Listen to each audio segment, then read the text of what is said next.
पत्रकारिता के क्षेत्र में बुलंदियों को छूने वाले विपिन पब्बी ने अपना कैरियर 1979 में एक ट्रेनी रिपोर्टर के तौर पर शुरू किया था।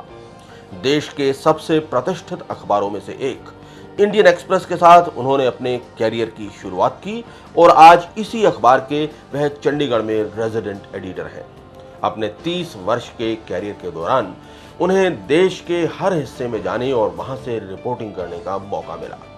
उत्तर पूर्व के राज्यों की अलगाववाद की समस्या से लेकर पंजाब और जम्मू कश्मीर के आतंकवाद तक जैसे बेहद अहम मुद्दों के बारे में लिखने का उन्हें मौका मिला।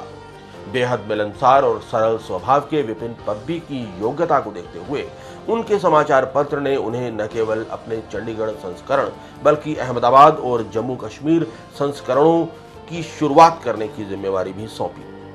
पत्रकारिता में नैतिक मूल्यों को बनाए रखने के कायल विपिन पब्बी शख्सियत की इस कड़ी में हमारे मेहमान हैं। नमस्कार विपिन जी, आपका बहुत स्वागत है सिटी चैनल के इस कार्यक्रम शख्सियत में। तो शुरुआत यूँ करते हैं कि कब से आप पत्रकारिता के क्षेत्र पे हैं? पहले तो बहुत बहुत धन्यवाद कि आपने मुझे इस कार्यक्रम के लिए बुलाया।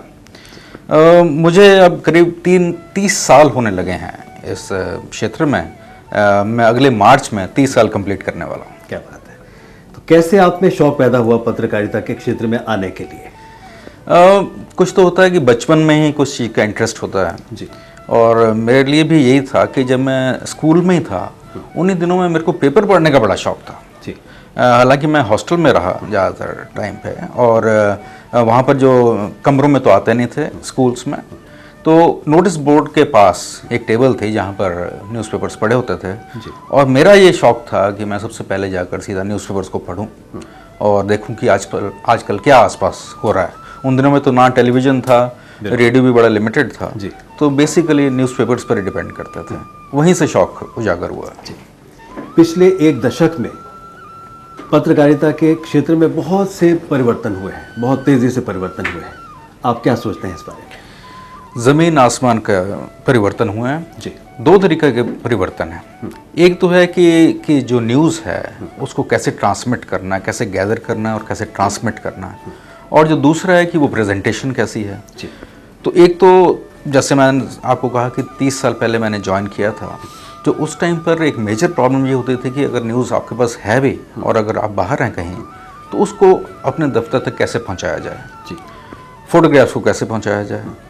आजकल के दर्शकों को बड़ी हैरानगी हुई कि हम ऐसा भी करते थे, जब मैं खासतौर पर त्रिपुरा वगैरह की साइड पर पोस्टेड था जी, कि वहाँ से हम न्यूज़ पेपर जो फोटोग्राफिक रोल्स हैं वो हम पायलट्स को देते थे, एयरलाइंस के पायलट्स जो त्रिपुरा से पहले आते थे कैलकाटा और कैलकाटा से फिर आते थे दिल्ली, वो फिल्म रोल्स लेके। और ट्रांसमिशन की भी बड़ी सीरियस प्रॉब्लम्स होती थी, टेलीफोन वगैरह भी नहीं मिलते थे। तो जहाँ तक न्यूज़ गैदरिंग और ट्रांसमिशन का क्वेश्चन था वो बहुत ही ज़्यादा डिफ़िकल्ट था जी। और दूसरी बात जो अहम है वो है कि कैसे उसको प्रेजेंट किया जाए। ये ख़ास तौर पे पिछले 1-2 दशकों से जब से इलेक्ट्रॉनिक मीडिया आया है तो सारा जो मीडिया का कायाकल्प ही बदल गया। बिल्कुल। पहले तो मेनली रेडियो था और जो गवर्नमेंट का एक तरह से एक जरिया था जी, और दूसरी तरफ कुछ अखबार थे। लेकिन टेलीविज़न ने सारी दुनिया ड्राइंग रूम में सिकुड़ कर रख दी है। बिल्कुल।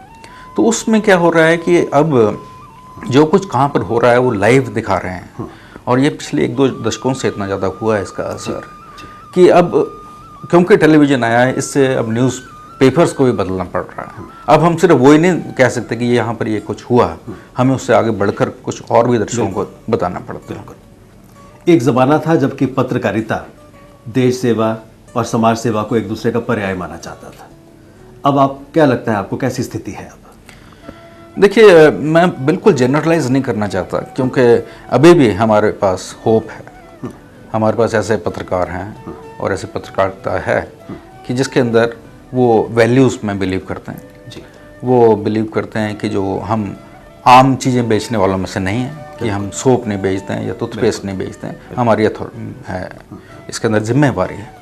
लेकिन उसके साथ साथ काफ़ी हद तक ऐसे भी लोग बीच में आ गए हैं जिन्होंने इसे टोटली कमर्शलाइज कर दिया, जिनको सिर्फ प्रॉफिट मार्जिन से अपना मतलब है। उनको ये नहीं मतलब कि क्या होता है देश के साथ या किस तरह की खबर दिखाने से हमें क्या उसका असर होगा। जी ऐसी भी पत्रकारिता आ गई है जो पहले इतनी नहीं थी। जी लेकिन जैसे मैंने पहले कहा कि ऐसी होप अभी भी है। जो मेन लाइन पेपर्स हैं, रिस्पॉन्सिबल पेपर्स हैं, जी। वो अभी भी अपनी जिम्मेवारी को समझते हैं। जी। पिछले 15 बरस में बहुत तेज़ी से विकास हुआ है इलेक्ट्रॉनिक मीडिया का। आप क्या समझते हैं, इसका कोई नेगेटिव इफेक्ट पड़ा है पत्रकारिता पर या कोई पॉजिटिव? जो आपकी जो प्रिंट मीडिया है उसके ऊपर इसका क्या असर हुआ है? मैं ये समझता हूँ कि कंपटीशन हमेशा इम्प्रूव ही करता है। जी आपस में अगर कंपटीशन न्यूज़पेपर्स का है तो वो आपस में इम्प्रूव करते हैं। अगर हमें किसी बाहर के मीडिया से, जैसे इलेक्ट्रॉनिक मीडिया से अगर हमारा कंपटीशन है, तो हमने, मेरे को लग रहा है कि न्यूज़पेपर्स ने उसको इम्प्रूव किया है। हमें सिर्फ ये नहीं कि हम सिर्फ ये फैक्ट्स बता रहे हैं और वो फैक्ट्स जैसे हम तो उनको रख दें अपने रीडर्स के पास। अब हम उसके आगे भी जाते हैं। अब हम उसको इम्प्रूव हमने ऐसा किया कि हम उसको समझाना चाहते हैं कि ये जो खबर है इसका क्या मतलब है और इसके क्या इम्प्लीकेशंस हैं। इसके ऊपर एनालिसिस करते हैं। तो हम डेफिनेटली न्यूज़पेपर्स भी इससे इम्प्रूव किए हैं और खबरों को बेटर देने का जो हमारा सिलसिला है वो इम्प्रूव हुआ है डेफिनेटली। जी, यानी आपको लगा इससे कोई रुकावट नहीं हुई, या यूँ कह सकते हैं कि बेवजह बोझ न दिल पे भारी रखिए, ज़िंदगी जंग है, इस जंग को जारी रखिए। जी जी बिल्कुल। तो इसलिए जैसा कि मैंने कहा कि आपस में कंपटीशन से डेफिनेटली इम्प्रूवमेंट होती है और उसमें हम नई नई चीज़ें हम सोचते हैं कि आज हमारे रीडर्स ने, कम से कम हमारे 90% रीडर्स ने वो कहीं ना कहीं खबर देख लिए या सुन ली। जी। तो हमें सिर्फ वही चीज़ नहीं दिखानी है, हमें उससे आगे भी बढ़कर दिखाना है, कुछ और एडिशनल इन्फॉर्मेशन देने। बहुत पॉजिटिव आपकी सोच है। हम देखते हैं कि अक्सर जो प्रिंट मीडिया में कुछ रीजनल पेपर्स और कुछ चैनल्स अंधविश्वास और अश्लीलता को परोसते जा रहे हैं। उसके लिए आप क्या महसूस करते हैं कि सरकार को कोई नीति बनानी चाहिए या इनको कोड ऑफ एथिक्स अपना खुद डिसाइड करना पड़ेगा जर्नलिस्ट को? देखिए, क्योंकि मैं मीडिया में हूँ तो मेरे को ये डिफेंड भी करना है कि हमारी फ्रीडम जो है मीडिया की वो रिटेन रहनी चाहिए। और ये सही बात भी है कि जो प्रेस की और मीडिया की फ्रीडम है उस पर सरकार को अंकुश नहीं लगाना चाहिए। हाँ, कि हम आपस में जो मीडिया वाले हैं, हमारी अपनी ऑर्गेनाइजेशंस हैं, उनको इसके बारे में आगे आना चाहिए। जैसे कि प्रेस काउंसिल ऑफ इंडिया है, एडिटर्स गिल्ड है जिसका मैं मेंबर भी हूँ। और हमने पिछली मीटिंग में भी हमने ये कहा कि अभी तक ज़्यादातर प्रेस के लिए तो है प्रेस काउंसिल ऑफ इंडिया, लेकिन इलेक्ट्रॉनिक मीडिया जो इतना इम्पोर्टेंट आजकल हो गया है, इतना सिग्निफिकेंट है कि उनके पास उनको देखने के लिए कोई ऐसा नहीं है कि आपस के प्रोफेशनल्स हों और वो उसमें इंटरवीन करें और कहें कि ये ठीक नहीं है, हमें ऐसा नहीं करना चाहिए, ऐसा करना चाहिए। उसके लिए हमें एक कमेटी गठन की है। अच्छा। और उसके अंदर बड़े वरिष्ठ पत्रकार और इलेक्ट्रॉनिक चैनल्स के बड़े सीनियर लोगों को उसके अंदर हम लेकर आए हैं और उनसे कहा गया है कि आप बताइए ये किस तरह की गाइडलाइंस होनी चाहिए। जैसे प्रेस काउंसिल ऑफ इंडिया की गाइडलाइंस हैं हमारे पर कि हम किसी के बारे में भी अगर लिखते हैं तो जो उसका व्यू पॉइंट, उसका वर्शन हमें ज़रूर लेना चाहिए। अगर हम कोई चीज़ गलत दे देते हैं कभी और गलती को सुधारना है तो हमें उसी जगह पर देना चाहिए जहाँ पर हमसे गलती हुई है। या कोई नाबालिग है या कोई रेप की विक्टिम है कोई औरत, उसका नाम नहीं देना। बिल्कुल। तो ये सारी गाइडलाइंस हैं प्रेस काउंसिल ऑफ इंडिया की। उसी तरह से हम सोच रहे हैं कि ब्रॉडकास्ट मीडियम और इलेक्ट्रॉनिक मीडियम में कि किस तरह की गाइडलाइंस बनाई जाए ताकि वो उसके अंदर ही रहे। जी, क्योंकि पिछले दिनों जो एक एक्सपेरिमेंट हुआ था उसके बारे में बड़ी भ्रांतियां फैलाई गईं और बच्चे बहुत बेचैन रहे कि शायद 2 दिन के बाद सृष्टि समाप्त होने वाली है।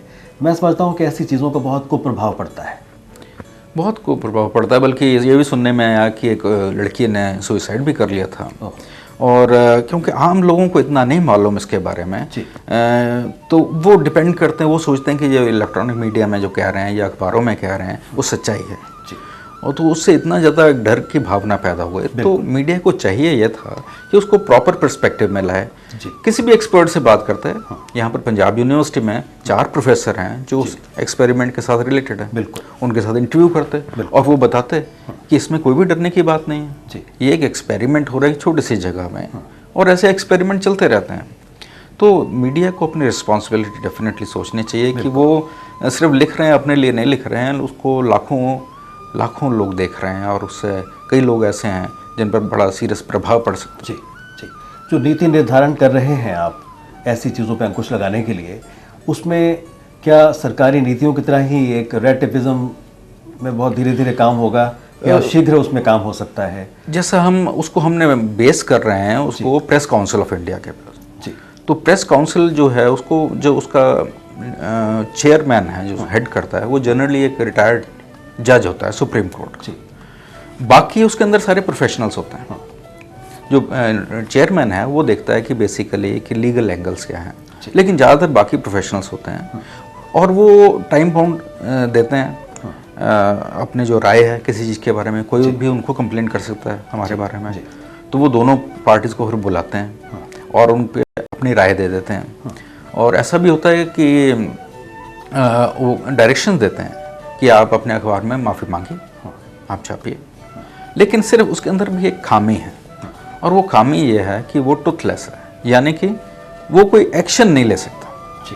वो ये नहीं कर सकता कि किसी को सज़ा दे दे या जेल के लिए टर्म के लिए कर दे। वो सिर्फ ये कह सकता है कि हाँ न्यूज़पेपर ने गलती की है तो उसको माफ़ी मांगनी चाहिए।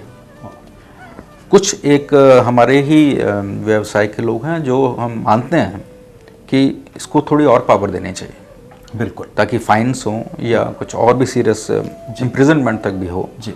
तो ये भी चीज़ें कंसिडर की जा रही हैं। बड़े सीनियर तबके के लोग जो हमारे हैं वो इसके बारे में विचार कर रहे हैं कि इसको कैसे करना है, क्योंकि केवल सेंश्योर करने से काम नहीं चलेगा जी, हमें कुछ आगे बढ़ना पड़ेगा। लेकिन कम से कम ये एक फर्स्ट स्टेप है जी। और एक फर्स्ट स्टेप है कि इलेक्ट्रॉनिक मीडिया जो इतना पावरफुल हो गया है कि उसको कैसे हम थोड़ा सा कंट्रोल करें जिसके अंदर सरकार का रोल नहीं हो जी। पत्रकारिता के क्षेत्र में भी कुछ ताज़ी हवा के झोंके आ रहे हैं। मेरी मुराद है जो विदेशी कंपनी आ रही हैं पत्रकारिता के क्षेत्र में, आपका उनके बारे में क्या विचार है? हमारा विचार बिल्कुल इसके बारे में साफ है कि हमें इन पर कोई अंकुश नहीं लगाना चाहिए। आजकल ये इन्फॉर्मेशन एज है, आप कोई चीज़ नहीं छुपा सकता। ये कहो कि भाई वो विदेश वाली आकर और हम पर हमारे रीडर्स को प्रभावित करेंगे या कि इन्फ्लुएंस करेंगे हमें, ये नामुमकिन है। आजकल इन्फॉर्मेशन की एज है, टेलीविज़न है, इंटरनेट है, तो उसके अंदर अगर कुछ विदेशी कंपनी आकर अपनी कोई बात करते भी हैं उसका कोई ज़्यादा असर होने नहीं वाला। तो इसमें कोई हर्ज नहीं है। अगेन जैसे मैंने पहले भी कहा था कि कंपटीशन की बात है, अगर इससे कंपटीशन बढ़ेगा तो अच्छी बात है, कंपटीशन को हम वेलकम करते हैं। डिफरेंट बीट्स होती हैं एक पत्रकार की और बड़ी विषम परिस्थितियों में कई बार काम करना पड़ता है। जैसे जहाँ पर टेररिज्म है वहाँ पर जाना पड़ता है, उसके लिए कोई विशेष इनकी ट्रेनिंग होती है या इनके एप्टीट्यूड को देखकर ही इनको उस बीट में डाल दिया जाता है? कुछ एप्टीट्यूड का ज़्यादा डिपेंड करता है जी। अब जैसे हर एक रिपोर्टर को हम क्राइम बीट नहीं देते हैं जी, कुछ ना कुछ देख कर देते हैं कि इसमें कितना का वो काबिलियत है कि उस बीट को हैंडल कर सके। तो सारे वो चीज़ नहीं हैंडल कर सकते, लेकिन अलग से कोई ऐसी ट्रेनिंग नहीं देते हैं। इन हाउस ट्रेनिंग अपने आप ही अपने सीनियर्स को देख के, अपने पीयर्स को देख के वो कर लेते हैं। बाकी तो जर्नलिज्म क्लासेस में इनके थोड़ी बहुत ट्रेनिंग होती है और हम भी 1 साल के लिए एज ए ट्रेनी रिपोर्टर रखते हैं जी, तो उसके अंदर भी कुछ ट्रेनिंग मिलती रहती है, पर वो बड़ी जल्दी ग्रास्प कर लेते हैं इस तरह की चीज़। वो तो ठीक है, जो इनका करिकुलम है, इनका जो पाठ्यक्रम है उसके हिसाब से इनको ट्रेनिंग मिलती है। लेकिन देखा कई बार इतनी स्थितियाँ विषम होती हैं जहाँ आपाधापी होती है, भगदड़ होती है, तो आप नहीं समझते कि इनको किसी मार्शल आर्ट में भी ट्रेनिंग जरूर मिलनी चाहिए? आपकी क्या ओपिनियन है? ये प्रोफेशनल हैजर्ड है जी, ये हमारा प्रोफेशनल हैजर्ड है, लेकिन मेरे को 30 साल में कभी मार्शल आर्ट्स की ज़रूरत पड़ी नहीं और आमतौर पर जर्नलिस्ट को ऐसे पड़ती भी नहीं है। ये ज़रूर है कि हम ऐसी स्थिति में कभी होते हैं जहाँ पर पुलिस फायरिंग हो रही है, टीयर गैस हो रहा है या लाठी चार्ज हो रहा है, लेकिन ऐसा कम ही मौका मिलता है कि हाथापाई वाली बात आ जाए, ऐसा होता नहीं है। क्योंकि अक्सर उनका कैमरा टूटते हुए और उनको मार खाते हुए हमने देखा है, उनकी फ़ोटोज़ देखी हैं। तो मैं समझता हूँ कि आप अगर इसको भी शुमार करें अपनी ट्रेनिंग में और अपने और वरिष्ठ पत्रकारों को ये सलाह दें कि मार्शल आर्ट को भी इसमें शुमार किया जाए उनके सिलेबस में, तो मैं समझता हूँ अच्छा रहेगा। आपकी सजेशन जरूर देंगे इसमें, लेकिन मेरा ये विचार है कि ऐसे बहुत कम चांसेस होते हैं। हालांकि कोई राहगीर भी चलते हुए भी अटैक हो सकता है या पुलिस वाले या और भी होते हैं, लेकिन मैं समझता हूँ कि खासतौर पे जो कैमरामैन हैं इलेक्ट्रॉनिक मीडिया के और दूसरे हमारे भी, वो ज़्यादा टारगेट पे रहते हैं क्योंकि उनके पास कैमरेज दिखते हैं, जबकि रिपोर्टर्स को तो इसका उनको पता नहीं लगता कि रिपोर्टर्स हैं कि कौन। अक्सर जो नीति है अखबार वालों की उसको देखकर वो शायर की हमें लाइन्स याद आ जाती हैं कि जी बहुत चाहता है सच बोलें, जी बहुत चाहता है सच बोलें, क्या करें हौसला नहीं होता। लेकिन जो एक बुलंदी इंडियन एक्सप्रेस ने प्रदान की है एक साहस की पत्रकारिता के क्षेत्र में, जो इसने शम्मा रोशन की है, और जिस तरह से स्कूप्स इसने दिए हैं हमें, जैसे बोफर्स के बारे में और बहुत सी ऐसी चीज़ों के बारे में जो कि किसी को पता नहीं थे, जिनको जगत के सामने इन्होंने उजागर किया है, क्या अभी तक उस नीति पर इंडियन एक्सप्रेस कायम है? मैं इस बारे में बहुत फ़ख्र महसूस करता हूँ जी कि इंडियन एक्सप्रेस ने ऐसा शुरू से ही ऐसा दीपक जलाया है जिसको, बल्कि आजकल के लैंग्वेज में जैसे हम कहते हैं कि आजकल के जो हमारे नए पत्रकार आते हैं उनके अंदर वो हम डीएनए इंजेक्ट करते हैं। बहुत बड़ी कि हमारी जो बोल्डनेस है, जो हम हर एक चीज़ को ऐसे करते हैं कि ताकि हमें किसी का लोभ नहीं, किसी का डर नहीं, किसी का खौफ नहीं, और फिर भी करना है। और इस सब के लिए जिम्मेदार हैं जो हमारे संस्थापक थे, बिल्कुल श्री रामनाथ गोयनका जी। उन्होंने ये एक मिसाल रखी और उस मिसाल में ये कि मैं एडिटोरियल जो मेरे कमरे में है जिसके अंदर लिखा हुआ है heart strings and purse strings, ये इन्होंने 1942 में एक एडिटोरियल लिखा था रामनाथ गोयनका ने, heart strings versus purse strings.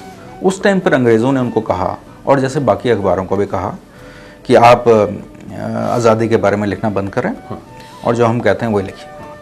तो उन्होंने ये एडिटोरियल लिखा और उसके अंदर कहा कि हालांकि मेरे को जो है इससे आमदनी होती है अखबार से, लेकिन मेरे लिए पर्स स्ट्रिंग्स, पर्स इतना इम्पोर्टेंट नहीं है जितना मेरा हार्ट स्ट्रिंग है।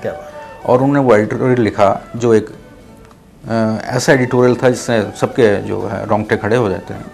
और उस लिखने के बाद उन्होंने कहा कि चाहे मेरे को नुकसान है पर मैं वो नहीं लिखूंगा जो अंग्रेज़ चाहते हैं, और मैं अपना अखबार बंद कर रहा हूँ। क्या बात है। तो उन्होंने वो अखबार 1-1.5 साल के लिए बंद रखा जी, जब तक कि अंग्रेज़ों ने वो चलाया। तो वो एक एग्जाम्पल जो उन्होंने सेट किया हार्ट स्ट्रिंग्स और पर्स स्ट्रिंग्स वाला, वो अभी तक कायम है।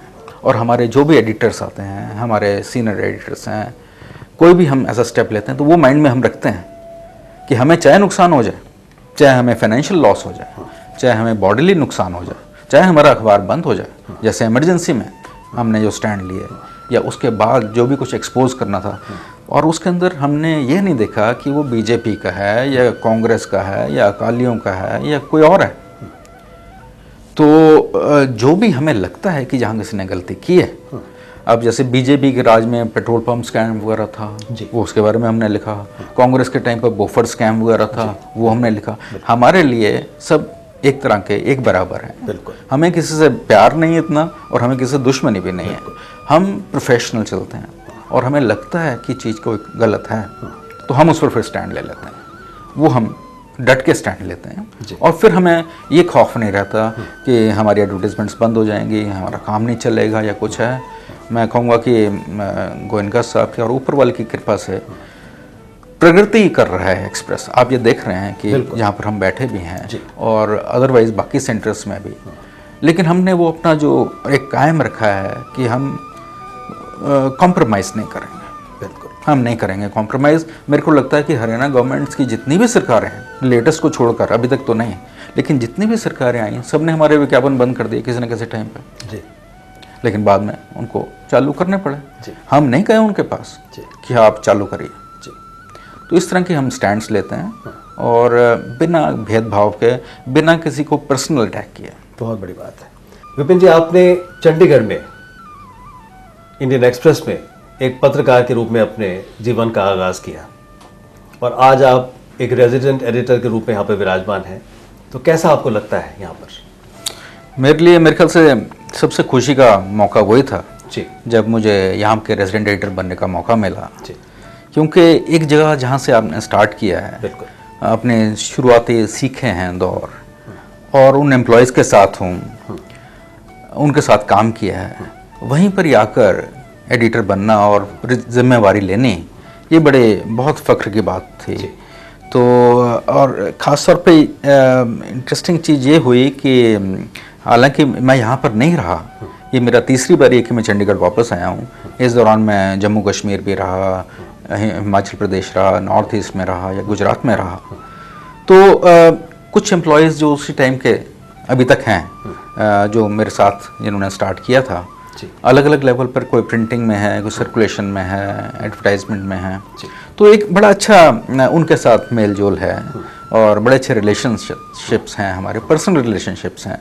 तो उस चीज़ का मेरे को बड़ा फ़ायदा भी मिलता है कि मेरे लिए कंप्लीट कोऑपरेशन होती है, कि जो भी कुछ मैं चाहता हूँ वो बढ़ चढ़कर वो मेरी हेल्प करते हैं।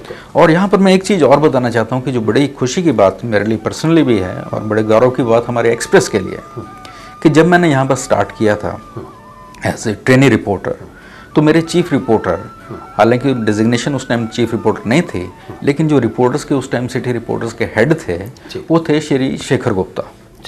वो शेखर गुप्ता इस टाइम पर एडिटर इन चीफ हैं और ग्रुप सीईओ भी हैं। तो जो मेरे चीफ थे उस टाइम पर, वो अभी भी मेरे चीफ ही हैं, अब ग्रुप सीईओ हैं और एडिटर इन चीफ हैं, और उस टाइम पर वो मेरे चीफ रिपोर्टर होते थे। बल्कि उन्होंने ही मुझे जर्नलिज्म सिखाई, शुरू के जो भगाया दौड़ाया वो सब उन्होंने किया। तो ये बहुत ही खुशी की बात है मेरे आपके फॉर्मेटिव इयर्स में जिसने आपका साथ दिया, बिल्कुल, वो अभी भी आपके हेल्म ऑफ अफेयर्स में है। जी जी बिल्कुल। और इसलिए कि वो इतने सालों से, हालांकि वो बीच में एक्सप्रेस छोड़कर कुछ साल के लिए इंडिया टुडे में चले गए थे, उसके बाद वापस आ गए हैं, और उनके पास अब दोहरी जिम्मेवारी है, एडिटर इन चीफ की भी और सीईओ की भी। तो उनको भी इस सेंटर से काफ़ी ज़्यादा लगाव है, क्योंकि उन्होंने यहाँ से स्टार्ट किया था। विपिन जी, आप चीफ ऑफ ब्यूरो रहे चंडीगढ़ में इंडियन एक्सप्रेस के काफ़ी समय पहले। उस समय आपके जहन में कैसे आया कि मैं एक चंडीगढ़ न्यूज़ लाइन शुरू करूं? आपने चंडीगढ़ में भी शुरू किया, लुधियाना में भी शुरू किया, और जिसकी तर्ज पर देश भर के सभी अखबारों ने इसको अपना एक मूल मंत्र मान लिया, सफलता का मंत्र मान लिया, और आपके रास्ते पे ही वो आपके दिखाए रास्ते पर आगे चलने लगे। तो कैसे आपके मन में ये चीज़ आई? ये बात सही है कि जो मेरा सेकंड स्टेंट था as chief of bureau, chief of bureau में हम जितने भी रिपोर्टर्स हैं उनको हेड करते हैं। तो उस टाइम पर जब मैं यहाँ पर पोस्टेड हुआ, तो एक चीज़ जो हमारी सोच विचार, सिर्फ मेरी ही नहीं, हमारे और भी जो उस टाइम वरिष्ठ मेरे साथी थे, उनकी सोच विचार ये थी कि जो भी हमारा जैसे इंडियन एक्सप्रेस है या और अखबार हैं, हम बड़ी बड़ी चीज़ें तो दे रहे हैं जिसमें देश विदेश का तो सारा पता लगता है, और वो देश विदेश का उन दिनों में टेलीविज़न पर भी थोड़ा बहुत पता लगने लग पड़ा था, दूरदर्शन भी आ गया था, तो वो भी न्यूज़ वगैरह दे रहे थे, तो नेशनल इंटरनेशनल तो वो दे रहे थे, लेकिन कोई भी नेबरहुड जर्नलिज्म नहीं कर रहा था, यानी कि गले मोहल्ले की जर्नलिज्म, जो कि शहर की जर्नलिज्म के नाम से था। तो हमारे माइंड में आया कि ये ऐसी जगह है जहाँ पर कोई और मीडियम नहीं जा सकता, जहाँ हमें ज़्यादा इंटरेस्ट हो कि हमारे आसपास क्या है। इनफैक्ट आमतौर पे लोगों को ज़्यादा इंटरेस्ट ये होता है कि हमारे आसपास क्या हो रहा है, हमारे सेक्टर में या अगले सेक्टर में क्या हो रहा है, आज शहर में क्या क्या हुआ, कल मेरी लाइफ कैसे होने वाली है, कल कोई धरना तो नहीं, कोई प्रोटेस्ट तो नहीं है, कल कोई छुट्टी है या कोई और मौका है ऐसा, या कहीं कोई सेल लगी है या कोई एग्जीबिशन लगने वाली है। वो चीज़ें टीवी वगैरह में पॉसिबल नहीं थी। तो उस टाइम हमारे माइंड में आया कि हमें ऐसे शहर में इसको शुरू करना चाहिए जहाँ पर लिटरेसी रेट काफ़ी हाई है, अवेयरनेस का लेवल बहुत हाई है, पढ़े लिखे लोग हैं और वेल टू डू भी लोग हैं। तो उनको ये जानना ज़रूरी है कि हमारे साथ आज क्या हुआ, हमारे साथियों के साथ, और कल क्या होने वाला। वो ख्याल लेकर हमने यहाँ पर चंडीगढ़ न्यूज़ लाइन शुरू किया 1994 में, और ये कंट्री का, जैसा आपने कहा, कि पहला सिटी न्यूज़पेपर था, और वो भी कलर में था, और वो ऐसा खबरें देते थे कि नॉर्मल स्टेल सी रूटीन सी खबरें नहीं होती थी कि आज गवर्नर ने क्या कहा और कल चीफ मिनिस्टर ने क्या बोला। हम देते थे कि जो लोगों के डेली के रोज़मर्रा की लाइफ कैसे उससे इफेक्ट होती। तो हमने वो पेपर शुरू किया जो कि उस टाइम पर 8 पेज का था, और मज़े की बात ये कि शुरू में हमें बड़ी एडवर्स क्रिटिसिज्म इसकी मिली, और एडवर्स क्रिटिसिज्म मिली हमारे अपने पत्रकार बंधुओं से, जिन्होंने कहा कि आप 6 लाख 7 लाख की आबादी है यहाँ पर चंडीगढ़ में, कितनी खबरें निकाल लो, 2 दिन 10 दिन 20 दिन महीना 2 महीने, उसके बाद कहाँ हैं खबरें। तो हमें इस तरह की दिक्कतें शुरू में काफ़ी हुई, लेकिन मेरे को बड़ा खुशी है इस बात की कि जब मैंने उसके बाद मेरी कहीं और ट्रांसफ़र हुई 2-4 साल के बाद, तो हमारे पास 25-30 ऐसे स्टोरीज रोज़ होते थे जो हम छाप नहीं सकते थे, हमारे पास जगह नहीं होती थी। तो हमने वो स्टोरीज़ को जनरेट किया, हमने देखा कि लोगों को क्या प्रॉब्लम्स, क्या दिक्कतें हैं, उनको किस इन्फॉर्मेशन की ज़रूरत है। तो हमने वो जनरेट शुरू की और हमने वो अखबार को उस टाइम कायम किया। उसकी क्योंकि कामयाबी इतनी हुई कि सर्कुलेशन इतनी ज़्यादा बढ़ गई कि हमें लगा कि ये कॉन्सेप्ट अच्छा है और बाकी जगह पर भी आना चाहिए। तो हमने 3-4 जगह और शुरू किया, जिसमें से सबसे पहले लुधियाना में किया, फिर अमृतसर और जालंधर में किया, और उसके बाद अल्टीमेटली हमने करीब 10-12 जगह से इसको हमने शुरू किया और हर एक जगह पर इसका कामयाबी हुई। और उस कामयाबी को देखते हुए बाकी अखबारों ने भी फिर इसको शुरू किया। सबसे पहले तो हमने बाकी सेंटर्स में अपने शुरू किया, जैसे दिल्ली में, बॉम्बे में, पुणे में। उसके बाद बाकी अखबारों ने किया और अब तो एक नॉर्म बन गया है। अब शायद ही ऐसा अखबार है कोई जिसके अंदर सिटी सप्लीमेंट नहीं है। तो मेरे को बड़ी खुशी होती है इस बात की कि एक हमने एक मार्गदर्शन किया और अब कई और अखबार बहुत अच्छा कर रहे हैं इसके बारे में। बल्कि जो जिन बारीकियों में हम नहीं जा रहे थे, अब कुछ अखबार हैं जो उससे भी ज़्यादा बारीकियों में जा रहे हैं। यानी आपने सिद्ध कर दिया कि रास्ता रोकने वालों तुम्हें मालूम नहीं, तुमने पैगाम दिया है हमें चलने के लिए। बिल्कुल सही है। विपिन जी, बहुत से जो पत्रकार हैं उनका जीवन एक संघर्ष की गाथा होता है, एक जखीरा होता है उनके पास अनुभवों का, क्योंकि विषम परिस्थितियों में उन्होंने काम किया होता है। तो हम आपके कुछ ऐसे संस्मरण सुनना चाहेंगे। मुझे तो इस बात की बहुत गर्व है इस बात का कि पिछले 30 सालों से मैं एक ही अखबार के साथ संबंधित रहा हूँ। ज़्यादातर जर्नलिस्ट होते हैं जो अखबार बदल देते हैं, न्यूज़ किसी पेपर में आ जाए, कभी किसी मैगज़ीन में आ जाते हैं, लेकिन मेरे को ये कभी सोचने का ज़रूरत ही नहीं पड़ी, क्योंकि मुझे अच्छी से अच्छी अपॉर्चुनिटीज़ मिली और मैं ऐसी ऐसी जगह पर गया जहाँ पर किसी भी जर्नलिस्ट के लिए बड़ा मुश्किल है। मैं समझता हूँ शायद ही ऐसा जर्नलिस्ट हुआ जो मेरी तरह ऐसे हॉट स्पॉट्स में कंट्री में पोस्टेड रहा, सिर्फ रिपोर्टिंग ही नहीं की, पोस्टेड रहे। जैसे कि नॉर्थ ईस्ट है, वहाँ की 7 स्टेट्स हैं, 7 कवर करने वाली, मिजोरम से लेकर अरुणाचल, नागालैंड, त्रिपुरा, असम, मेघालय सब, और उसके बाद वेस्ट बंगाल, सिक्किम, इन जगहों को भी कवर किया। उसके अलावा जम्मू एंड कश्मीर में ख़ासतौर पे उस टाइम पे जब कारगिल का युद्ध हुआ तो मैं वहाँ पर था। इनफैक्ट वहाँ पर भी मेरे लिए एक बड़ी गर्व की बात यह है कि इंडियन एक्सप्रेस सबसे पहला अखबार बना जो नेशनल लेवल का अखबार था, जो जम्मू कश्मीर से प्रकाशित हुआ। क्या बात है। नहीं तो अभी तब तक कोई नेशनल अखबार नहीं था, सब लोकल अखबार होता। और मज़े की बात यह है कि अभी मैंने आपसे थोड़ी देर पहले जिक्र किया था कि रामनाथ गोयनका ने एडिटोरियल लिखा था, purse strings versus heart strings. तो जिस दिन हमने जम्मू में ये अखबार शुरू किया अपना एडिशन, हमने वो एडिटोरियल पेज 1 के ऊपर लगाया और वहाँ के लोगों को कहा कि हम जानते हैं कि हमें यहाँ पर कोई फ़ायदा नहीं होने वाला, हम यहाँ पर एडवर्टीजमेंट लेने नहीं आए हैं या सर्कुलेशन बढ़ाने नहीं आए हैं, हमारी हार्ट स्ट्रिंग्स हैं, हम दिल से चाहते हैं हम आप हमारा हिस्सा हैं, तो हम चाहते हैं कि हम यहाँ पर आएँ। और हम वहाँ पर गए और मेरे को फ़ख्र है कि मैं वहाँ का पहला एडिटर था और अब अभी भी वो अखबार वहाँ पर एडिशन अच्छा चल रहा है। उसके अलावा ये 2 तो हॉट एरियाज़ थे ही, जम्मू कश्मीर और नॉर्थ ईस्ट। उसके बाद मुझे मौका मिला गुजरात में भी एडिटर रहने का। गुजरात में अहमदाबाद एडिशन हमारा मेन है, लेकिन उसके साथ बड़ौदा, सूरत और राजकोट, इन एडिशंस का भी जिम्मा मेरे पास ही था। मैं अहमदाबाद में बेस्ड था, तो वो भी जगह देखने को मिली और वहाँ के लोगों से बातचीत करने का मौका मिला। कई बार ऐसे आए मौके जब बड़ी टेंशन वाली परिस्थितियाँ थी, कम्युनलिज्म की बात थी या इंसर्जेंसी की बात थी।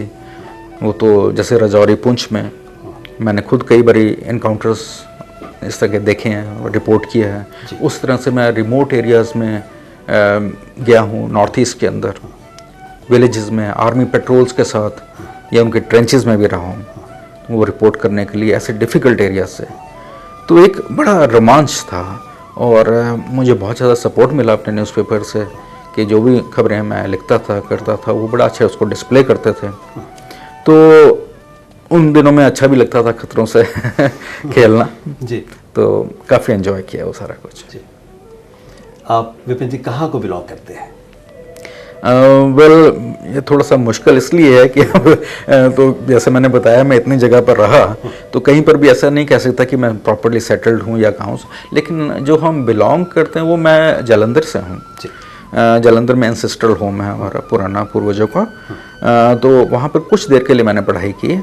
उससे पहले मैंने स्कूलिंग भी जो है मैंने हॉस्टल में किया, वो हिमाचल में किया। हिमाचल में चैल है एक जगह, चैल में मिलिट्री स्कूल है जिसको पहले किंग जॉर्ज स्कूल कहते थे, अब चैल मिलिट्री स्कूल है। तो वहाँ पर मेरी स्कूलिंग हुई 8 साल की उम्र से, 7-8 साल मैं वहाँ पर रहा उसके बाद जालंधर गया जो मेरा होम टाउन था, और वहाँ से ग्रेजुएशन की, और उसके बाद पोस्ट ग्रेजुएशन के लिए मैं चंडीगढ़ आ गया। उसके बाद वापस जालंधर नहीं जा सका। जालंधर जैसा आप जानते हैं एक अखबारों का खास अड्डा भी है, ज़्यादातर बड़े अच्छे से बड़े बड़े अखबार वहाँ से निकलते हैं। तो उसके बाद फिर मैं बाहर ही रहा, पर सबसे ज़्यादा मैक्सिमम टाइम मैं चंडीगढ़ में ही रहा हूँ। ये मेरा तीसरा स्टेंट है और कुल मिलाकर 15-16 साल मैं यहाँ पर हूँ, तो मैं अपने आप को चंडीगढ़ का कह सकता हूँ। जी, अपने परिवार के बारे में हमें कुछ बताएंगे? जी, मेरे 3 बेटे हैं जी। सबसे बड़ा बेटा भी कोइंसिडेंटली इंडियन एक्सप्रेस में ही है। क्या बात। वो इंडियन एक्सप्रेस के डिफेंस कॉरेस्पॉन्डेंट है, उसका नाम है मनु पब्बी, और वो अभी दिल्ली में पोस्टेड है। उन्होंने एशिया कॉलेज ऑफ जर्नलिज्म से चेन्नई से अपना जर्नलिज्म किया था, फिर उसके बाद पूना में पोस्टेड रहा और अब दिल्ली में है। तो जो भी defence related news Indian express में है वो कवर करता है। जो मेरा दूसरा बेटा है वो इंजीनियरिंग उसने कर ली है और MBA कर रहे हैं आजकल। वो है माइका में मुद्रा इंस्टीट्यूट ऑफ कम्युनिकेशंस अहमदाबाद। ये 2 साल का कोर्स है, तो वो अभी पहले साल में है, तो नेक्स्ट ईयर तक वो भी कोर्स कंप्लीट हो जाएगा। एक तरह से आप कह सकते हैं कि जैसे पहला वाला मीडिया से रिलेटेड है, तो दूसरा भी मीडिया से रिलेटेड है, लेकिन वो डिफरेंट टाइप ऑफ मीडिया है। ये न्यूज़ रिपोर्टिंग या जर्नलिज्म में के साथ नहीं है रिलेटेड, लेकिन ब्रांड कम्युनिकेशंस और उससे रिलेटेड फील्ड है। और मेरा एक छोटा बेटा है, वो अभी क्लास 7 में है, 7th में, वो यहाँ पर पढ़ रहा है YPS में। उसको भी लिखने पढ़ने का शौक है, उसमें भी लक्षण है। जी। और आपकी शरीके हयात क्या करती हैं? वो भी एक्चुअली वो लेक्चरर थी इंग्लिश के शादी से पहले, लेकिन क्योंकि मेरी लाइफ जैसे मैंने बताया कि इतना हम घूमने फिरने में रहे कि वो एक जगह पर हम टिक नहीं सके, इसलिए अपने उनको नौकरी छोड़नी पड़ी ताकि वो मेरे साथ हर एक जगह जा सकें। तो वो होम मेकर ही हैं, घर पर ही रहती हैं, लेकिन उनको अभी भी शौक़ है पढ़ाने का। तो आसपास के बच्चे जो हैं सर्वेंट्स के या धोबी या और उनके बच्चे, उनको पढ़ाती रहती हैं। बहुत बढ़िया। और कुछ योगा में उन्होंने ट्रेनिंग ली हुई है, वो B.Ed है योगा में, फिर पोस्ट ग्रेजुएट डिप्लोमा किया हुआ योगा में। तो कुछ जो आसपास की औरतें हैं या और लोग हैं, अगर योगा सीखना चाहें वो भी शाम को आकर सीखते हैं। विपिन जी, अक्सर एक ढर्रे पे चलते चलते हम ऊब जाते हैं। कुछ हमारी हॉबीज़ होती हैं जो हमको उस मोनोटनी से ब्रेक देती हैं और हम कुछ और सुकून पाते हैं। आपकी ऐसी कौन सी हॉबीज़ हैं? देखिए, दिल तो बहुत कुछ करने का करता है, लेकिन जैम पैक्ड ऐसा रहता है कि बड़ा मुश्किल हो जाता है कि हर एक को देख सकें। एक तो मुझे घूमने फिरने का बड़ा शौक है, और उसके अंदर ये हुआ है कि लकीली मेरे को ऑफिस वालों ने इतनी जगह पर भेजा कि तो आधा तो शौक उस वजह से पूरा हो गया कि इंडिया में ज़्यादातर जगह पर मैं गया हूँ और मैंने कवरेज की है। नॉट ओनली इंडिया में, बाहर की कंट्रीज़ में भी मेरे को इंडियन एक्सप्रेस ने भेजा। अमेरिका है, यूरोप है, सिंगापुर और ऐसी बहुत सारी कंट्रीज़ में उन्होंने भेजा। तो एक तो वो शौक़ है, और मैं कोशिश करता हूँ हर 6 महीने या साल के बाद एक ब्रेक लगा के कहीं ना कहीं जाने की। बाकी रोज़ की रोज़ में तो सबसे बड़ा शौक़ न्यूज़पेपर्स पढ़ने का हो गया अब। हालांकि बुक्स पढ़ने का है, लेकिन पहले प्रायोरिटी आजकल न्यूज़पेपर्स की होती हैं, सिर्फ अपने न्यूज़पेपर ही नहीं, बाकी न्यूज़पेपर्स भी। तो इसलिए ज़्यादा टाइम तो मेरा आजकल न्यूज़पेपर्स पढ़ने में लगता है, लेकिन जब भी मेरे को मौका मिलता है मैं बुक्स पढ़ता हूँ और म्यूज़िक सुनता हूँ और फिल्म्स देखता हूँ। जैसे आपने बताया कि आप हिंदुस्तान के बहुत इलाकों में घूम लिए हैं अपनी जॉब के सिलसिले में भी, सबसे ज़्यादा सुकून आपको कहाँ आके मिलता है?